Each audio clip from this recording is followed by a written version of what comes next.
100க்கு 200% ஒரு வீட்டில் தென்மேற்கு கம்ப்ளைண்ட் இல்லாமல் அவங்களுக்குள்ள விவாகரத்து அப்படின்ற விஷயம் நடக்கவே நடக்காது. இந்த வடமேற்கில் தவறு ஏற்பட்டுச்சுன்னா தான் நீங்கள் கோர்ட்டை பக்கம் போவீங்க. வீட்டில் தவறு இருந்தால் மட்டும்தான் ஸ்டேஷன் பக்கமே அவங்க போவாங்க. குடும்பத்தோடு போய் ஒரு கார் விபத்தோ 2 வீலர் விபத்தோ சந்திச்சு என்ன நைட்டில் வந்து ஏதோ ஒரு விஷயம் அவரை போட்டு மேலே ஏறி மிதித்த மாதிரி ஒரு ஃபீலாக, கன்னத்தை அடித்த மாதிரி ஒரு ஃபீல். இந்த மாதிரியான வீடுகளில் நீங்கள் மட்டும் இல்லை, நான் மட்டும் இல்லை, யார் போய் தங்கினாலும் ஸோ இது ஒரு லாங் ப்ராசஸ். இது எங்கே ஆரம்பிக்குதுன்னா,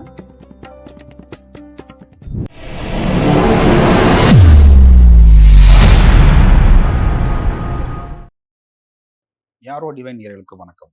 இன்னைக்கு நம்ம கூட இருக்க நபர் வாஸ்து இன்ஜினியர் PM கிருஷ்ணராஜன் அவர்கள். சார் வணக்கம். வணக்கம் சார். எப்படி இருக்கீங்க? சிறப்பாக இருக்கேன் சார். இப்போ இந்த ஜென்ரேஷனில் பார்த்தீங்கன்னா நிறைய விவாகரத்து கேஸ்லாம் நம்ம போட்டு போய் நிறைய பார்த்துட்டு இருக்கோம். அப்படி இருக்கும்போது இப்போ அவங்க ஒரு தங்கியிருக்க வீடு, அவங்களோட சொந்த வீடு வந்து ஒரு வாஸ்து பிரச்சனை இருக்குது அப்படின்னா அவங்களோட குடும்ப வாழ்க்கை வந்து விவாகரத்தில் போய் முடிகிறதுக்கான வாய்ப்புகளாக இருக்கா? கண்டிப்பாக. ஹஸ்பண்ட் ஒய்ஃபும் நல்லா சந்தோஷமாக அந்யோன்யமாக இருக்காங்க. திடீர்னு அவங்களுக்குள்ள ஒரு இஷ்யூ வருது அப்படின்னா அப்போ அந்த வீட்டை கவனிக்கணும். அந்த வீட்டில் தென்மேற்கில் பெட்ரூமில் என்ன தவறு நிகழ்ந்துருக்குது, பெட்ரூமை பயன்படுத்துகிறாங்களா இல்லையான்னு பார்க்கணும். அல்லது அந்த வீடு அவங்க எப்போ எடுத்து குடி போனாங்க, வாடகைக்கு போனாங்களா, சொந்தமாக கட்டி போனாங்களான்னு கேட்கணும். சரி, ரொம்ப காலமாக இருக்கும் சார், ஆனால் இப்போ திடீர்னு பிரச்சனை வந்துருச்சு சார் அப்படின்னா அப்படியே வீட்டை விட்டுட்டு வீட்டுக்கு தெற்கும் மேற்கும் பார்க்கணும். புதுசாக ஏதாவது ஃப்ளாட் போடுறேன்னு சொல்லி போட்டு ரோடை கொண்டு வந்து முட்டை விட்டுருக்காங்களா, இல்லை பின்னாடி ஏதாவது கிணறு சம்பு ஏதாவது தோண்டியிருக்காங்களா அப்படின்னு பார்க்கணும். இவங்களே வீட்டுக்குள்ளே ஆல்ட்ரேஷன் பண்ணுவாங்க. நான் கபோர்ட் ஒர்க் பண்ணுறேன், இன்டீரியல் பண்ணுறேன், ட்ரெஸ்ஸிங் ரூம் பண்ணுறேன்னு சொல்லிட்டு இன்டீரியல் பண்ணிவிட்டு பெட்ரூமை தூங்குறதை விட்டுட்டு வடமேற்கு ரூம்லேயோ அல்லது தென்கிழக்கு ரூம்லேயோ இவங்க தூங்க ஆரம்பிச்சிருவாங்க. சில கேஸ் வந்து வீட்டில் மூத்தவங்க, அம்மா மாமியார் இந்த மாதிரி இருப்பாங்க, வயதானவங்க மூத்தவங்க தான் அந்த தென்மேற்கு ரூமை யூஸ் பண்ணணும்னு சொல்லிட்டு அடுத்த தலைமுறையை வந்து வேறு ரூமில் தங்க வச்சுருவாங்க. இதனாலையும் அவங்க விவாகரத்து டிவோர்ஸ் போகிறதுக்கு சான்சஸ் உண்டு. வாய்ப்புகள் இருக்குது. 100க்கு 200% ஒரு வீட்டில் தென்மேற்கு கம்ப்ளைண்ட் இல்லாமல் அவங்களுக்குள்ள விவாகரத்து அப்படின்ற விஷயம் நடக்கவே நடக்காது. பிரிய வேண்டிய சூழலே வராது. வாஸ்து கரெக்டாக இருந்துச்சுன்னா பிரிய வேண்டிய சூழலே அவங்க எப்பொழுதுமே வராது. நிச்சயமாக. இப்போது ஒரு நபரோட வாழ்க்கையில் பிரச்சனையாகவே இருக்குன்னு வச்சுக்கோங்க. கோர்ட்டு கேஸ்னால் அதிகமாக பார்த்துட்டே இருக்காரு. அவரோட வாழ்க்கையில் அந்த மாதிரி கோர்ட்டு கேஸ் நிறையா வர்றதுக்கு வாஸ்து காரணமாக அமையுமா? நிச்சயமாக. வடமேற்கும் தென்கிழக்கும் ஒரு வீட்டில் தவறு ஏற்பட்டுருச்சு. அதாவது வடமேற்கு வளர்ந்த அமைப்பாகவோ அல்லது தென்கிழக்கு வளர்ந்த அமைப்பாகவோ இருந்து வீட்டில் தவறு இருந்தால் மட்டும்தான் ஒரு கோர்ட்டு கேஸ் அப்படின்ற விஷயத்துக்கு நடக்க ஆரம்பிப்பார். இந்த வடமேற்கு பகுதியை வந்து கால் பகுதியோடு நாங்கள் ஒப்பிடுவோம். கால் பகுதியில் வீட்டில் தவறு நடந்துருச்சு அப்படின்னா அவங்க நடந்துகிட்டே இருப்பாங்க. என்னென்ன தொழில் பண்ணுவாங்க அப்படின்னா, டவர் வாட்சர்னு சொல்லுவாங்க. இபி லைனை வந்து டெய்லியும் வந்து இந்த பெரிய டவர் போகிறது பார்த்தீங்களா, கிரிட் லைன் போகிறது இல்லையா, அதை வந்து டெய்லி ஒருத்தர் நடந்து போய் பார்த்துட்டே இருப்பார். செல்ஃபோன் டவரையும் வந்து ஒருத்தர் வாட்ச் பண்ணுவார். ஓஎஃப்டி கேபிள் போட்டிருக்காங்க இல்லையா, அந்த கேபிளை வாட்ச் பண்ணுறதுக்கு ஒருத்தர் இருப்பார். மாரத்தானில் கலந்துக்கிடுவாங்க. டெய்லியும் கொரியர் வேலை பண்ணுவாங்க, போஸ்ட் ஆஃபீஸ் வேலை பண்ணுவாங்க, டிரைவர்ஸ் இருக்காங்க இல்லையா, இவங்க எல்லாமே இந்த வடமேற்கு தவறு இருக்குது அப்படின்னா அந்த தவறுக்கு உண்டான விஷயங்கள் இவங்க பண்ணுவாங்க.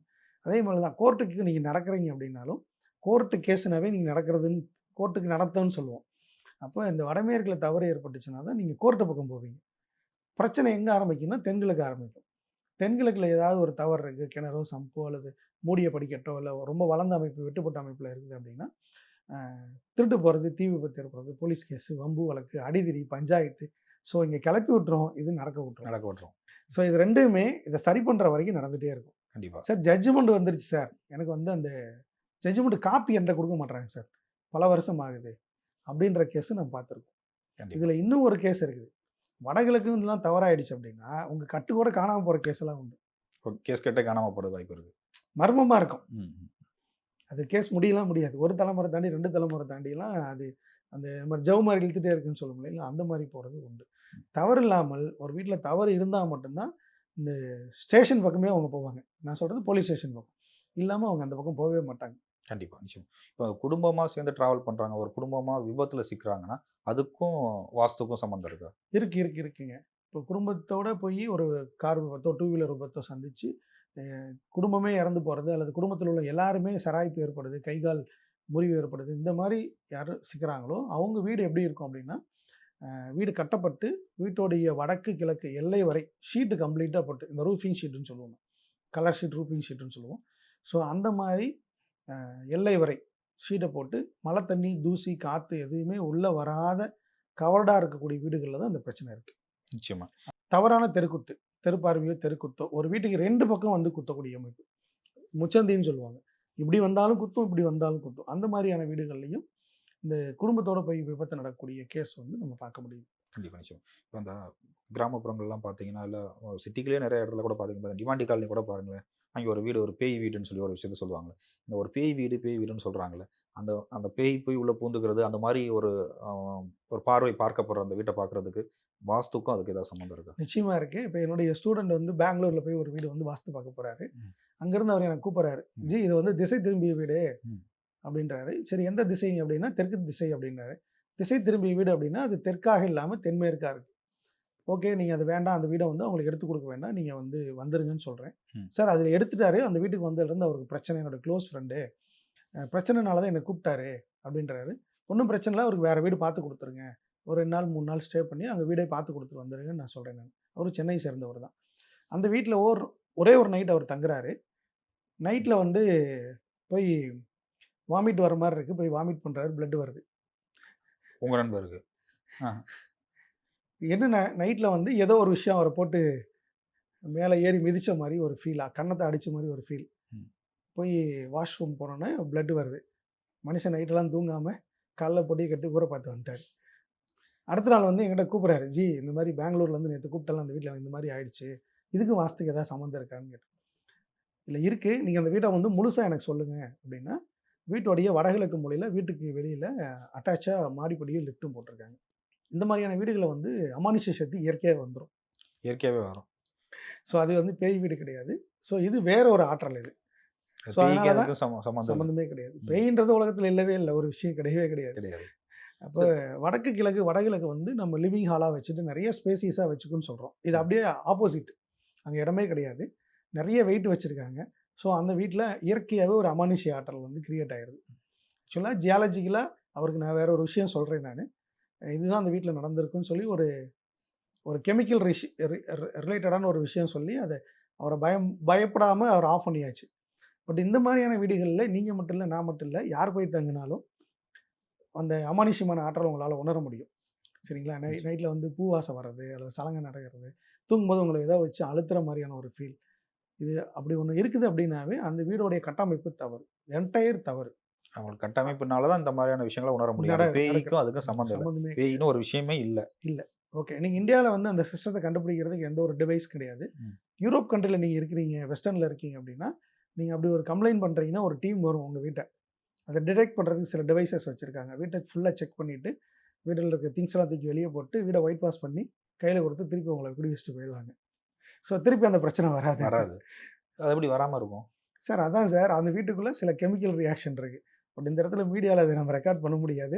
ஸோ நான் சொன்னேன் அப்படின்னா என்ன நடக்குன்னா, என்னைய ஃபாலோ பண்ணக்கூடிய அந்த சில நபர்கள் வந்து, அத தான் கண்டுபிடிச்சதா தப்பா அடிச்சுக்கிடுவாய்ங்க. ஸோ உங்களுக்கு பர்சனலா சொல்றேன் நான். தெரிஞ்சுக்கிடுங்க. நிச்சயமா, ஸோ நிச்சயமா. எல்லாமே நம்ம ஊர்ல நடைமுறையில இருக்கிற வேர்ட்ஸ் தான் அது. அந்த டெர்ம்ஸ் உங்களுக்கு சொன்னா புரியும். ஓகே. மேபி இந்த பில்டிங்லயே கூட இருக்கலாம். மேபி ஆஃப் த கேமரா அத பத்தி நம்ம நாம பேசுவோம். பேசிக்கிடும். நிச்சயமா. இப்ப இந்த பில்லி சூனியம்னு சொல்றாங்கல்ல. அந்த வீட்ல வந்து பில்லி சூனியம் வச்சிருக்காங்க. அவங்க வந்து ரொம்ப கஷ்டப்படுறாங்க அப்படிங்கிற மாதிரியான விஷயங்கள்லாம் சொல்லுவாங்கல்ல. அந்த மாதிரியான ஒரு விஷயங்கள் இருக்கா? அப்படி இருந்துச்சுன்னா அந்த வீட்டோட அமைப்பு எப்படி இருக்கும்? ரொம்ப சிம்பிள் ஜி. இப்ப கிராமங்கள்ல வந்து இந்த குடுகுடுப்புக்காரன்னு சொல்லுவாங்க. நைட்ல கோடாங்கி வர்றதுன்னு சொல்லுவாங்க. கரெக்ட்டா ஒரு குறிப்பிட்ட வீட மட்டும் தான் அவன் கவர் பண்ணுவான். எல்லா வீட்டையும் பண்ண மாட்டான். ஸோ என்ன பண்ணுவான்னா, அந்த வீட்ல மட்டும் வந்து நைட்ல நின்னுட்டு குடுகுடுப்பு அடிச்சுட்டு, உங்க வீட்ல பில்லி சூனியம் வச்சிருக்காங்க, செய்வினை வச்சிருக்காங்க அப்படின்னு சொல்லுவான். அவங்க தான் அதுக்கு பின்னாடி ஓடுவாங்க. செய்வினை எடுக்கிறதுக்கும், பில்லி சூனியம் வைக்கிறதுக்கு, மாந்திரீகம் பண்றதுக்கு ஓடுவாங்க. ஸோ அந்த வீடும் பார்த்தீங்கன்னா, இந்த வடகிழக்குல மாடிப்படியோ, பூஜை ரூமோ, ஸ்டோர் ரூமோ எக்ஸாக்ட்டா வடகிழக்கு மூலையில கம்ப்ளைண்ட் உள்ள வீடு தான். ஸோ திருப்பி திருப்பி அந்த விஷயத்துல வந்து அவங்க லாக் ஆகுறது. வேற அதாவது வடகிழக்கு சரியா இருக்கிறவங்க, இந்த மாரியான விஷயங்களுக்கு பின்னாடி போறதும் இல்ல. அவங்களுக்கு அந்த மாரியான நிகழ்வு நடக்கிறதே இல்ல. நம்ம இந்த ஸ்டடி எடுத்துக்கிடணும். யார் போறாங்களோ அவங்க வீடு இந்த மாதிரியும், யார் அது பின்னாடி போகலையோ, அது மேல நம்பிக்கையே இல்லையோ, ஸோ அவங்க உண்டு, அவங்க வேலை உண்டுன்னு இருக்கிறவங்க வீடு பார்த்தீங்கன்னா, இயல்பா நல்ல வீடா இருக்கும். இப்ப கிராமப்புறங்கள்ல பார்த்தீங்கன்னா, வீட்டு வாசல்ல வந்து இந்த வேப்ப மரம் வைக்கிறதுன்னு ஒரு விஷயம் சொல்லுவாங்க. ஸோ அந்த வேப்ப மரம் வச்சா வந்து வாஸ்து பிரச்சனை இருக்காதுங்கிற மாரியான விஷயங்கள்லாம் பார்க்கப்படுது. அது வேப்ப மரம் வைக்கிறது நல்லதா? இல்ல வைக்காம இருக்கிறது நல்லதா? எல்லா மரங்களும் வளர்க்கலாம். வேப்ப மரம் மட்டும் இல்ல. எல்லா மரங்களும் வளர்க்கலாம். இல்ல வாஸ்துப்படி ஒரு பிரச்சனை இருக்க வீடுன்னே வச்சுக்கோங்களேன். வாஸ்துப்படி ம். தப்பா இருக்கு. அந்த வீட்டுக்கு வாசல்ல வந்து வேப்ப மரம் வச்சா அந்த வாஸ்து பிரச்சனை சரியாயிடுமா? இல்ல கண்டிப்பா ஆகாது. ம். வேப்ப மரம் வந்து நீங்க வீட்டோடைய வடக்கு, கிழக்கு, வடகிழக்குல வளர்த்தீங்கன்னா, புது பிரச்சனை தான் வரும். புதுசா வரும். புதுசா தான் வரும். எப்படி வரும் அப்படின்னா, ம். சன்லைட் வீட்டுக்குள்ள வர்றத வந்து உங்களுடைய வேப்பமரம் வந்து தடுக்க ஆரம்பிச்சுரும். அப்ப என்ன நடக்கும்? உங்களுக்குள்ள ஒரு பய உணர்வு வந்துரும். அப்ப நீங்க பார்க்கிறதையெல்லாம் கண்டு பயப்பட ஆரம்பிச்சுருவீங்க. அமானுஷ்ய ஆற்றல் உங்களுக்குள்ள வந்துரும். இப்ப வீட்டுக்கு வடக்கு, கிழக்குல எந்த மரங்களும் வளர்க்க வேண்டாம். அப்படி ஒரு வேளை மரங்கள் இருக்குது, அதில வளர்க்க நேர்ந்தா, வீட்ட விட உயரமா கொண்டு போயிரணும். கிளைகள்லாம் கட் பண்ணி விட்டு, சன்லைட் வீட்டுக்குள்ள வரும்படியான விஷயங்கள் பண்ணா போதும். சமீப நாட்கள்ல மீடியால சோசியல் மீடியால ஒரு ஒரு வாஸ்து நிபுணர் பேசின விஷயம் தான். வீட்டுக்கு முன்னாடி வேப்பமரம் வளர்த்தா, அந்த வீட்டுக்கு ஆண்களுக்கு ஆகாது. அப்படின்னு சொல்லி சூப்பரா ஒரு விஷயத்த கொளுத்தி போட்டுட்டாரு. அது ரொம்ப தீயா பரவி என்கிட்டயே பல பேர் கேட்டது தான். எந்த ஒரு மரத்துக்கும் ஒரு மனிதன வந்து அழிக்கிற ஆற்றல் எந்த மரத்துக்குமே கிடையாது. அது ஸோ கிளப்பி இது வரதான். கிளப்பி விடுறது. அது வியூஸ்க்காக மீடியால தன்னை ஒரு விஷயத்த வந்து அடையாளப்படுத்திக்கிறதுக்காக பெருசா உருட்டி விட்டாரு. அது உருட்டுதான்னு வச்சுக்கங்களேன். ஸோ அது என்னன்னா, தன்னை அடையாளப்படுத்திக்கிறதுக்காக சொல்றது. அந்த மாரி வாஸ்துலயும் உண்டு, ஜோசியத்திலயும் உண்டு, மிகைப்படுத்தி பேசுறதுன்னு சொல்லுவோம். அது நான் என்ன சொல்லுவேன்னா, இதெல்லாம் ரியல் வாஸ்து, இது ரீல் வாஸ்துன்னு ஒரு லிஸ்ட் வச்சிருக்கோம். அந்த ஒரு ரீல் வாஸ்துல ஒரு 120 கொஸ்டின் நானே ஃபைண்ட் அவுட் பண்ணி வச்சிருக்கிறேன். கண்டிப்பா.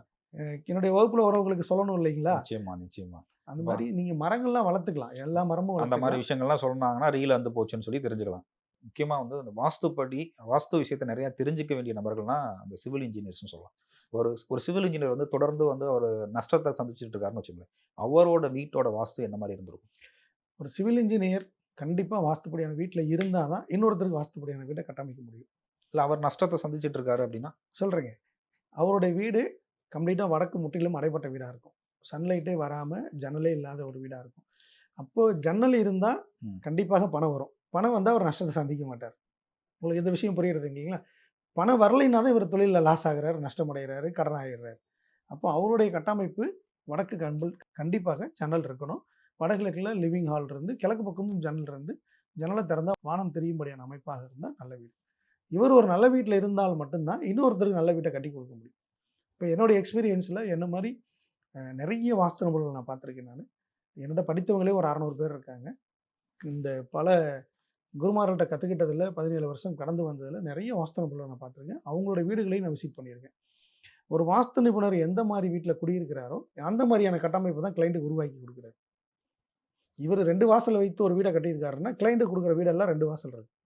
இவரு தென்மேற்குல பூஜை அறை வச்சிருந்தாருன்னா, இவர் குடுக்குற வீடுகள் எல்லாமே தென்மேற்குல பூஜை அறை இருக்கு.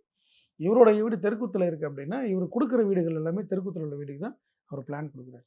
இவர் எப்படி இருக்காரோ அதே அமைப்பு ஸோ மத்தவங்களுக்கு போய் இதுதான் சேரும். வந்து இனத்தோட சேரும்ன்னு சொல்லுவோம். ஓ! ஸோ இது வந்து இந்த ஜாதி மத இதல்ல. இது வந்து ஒரு வாஸ்து இனம்.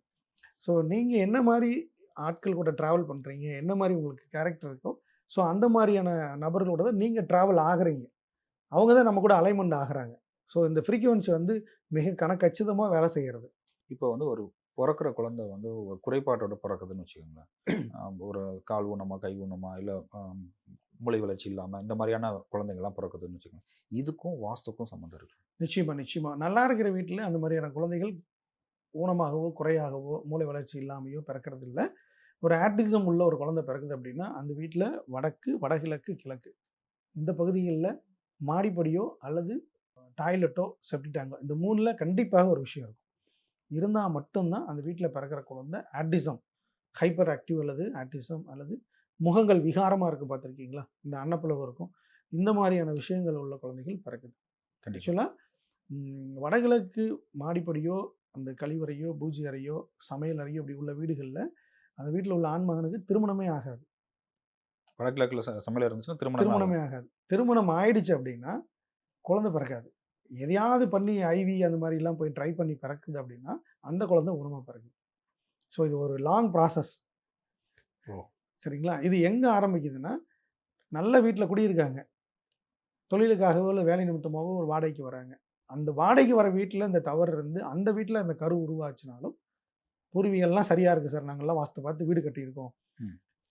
ஆனா, எனக்கு இப்படி ஒரு குழந்தை பிறந்திருக்குது அப்படின்னு கேட்டீங்க அப்படின்னா, எந்த இடத்துல அந்த கரு உருவாச்சோ, அந்த வீட்டு அமைப்புக்கு ஏற்ப தான் அந்த குழந்தையோட லைஃப் இருக்கு, உடல் அமைப்பு இருக்கு. வாஸ்து சார்ந்து பல்வேறு விடயங்கள அனுபவ ரீதியா எங்ககிட்ட பகிர்ந்துக்கிட்டீங்க. இந்த நேரத்துக்கும், நேர்காணலுக்கும் ரொம்ப நன்றி.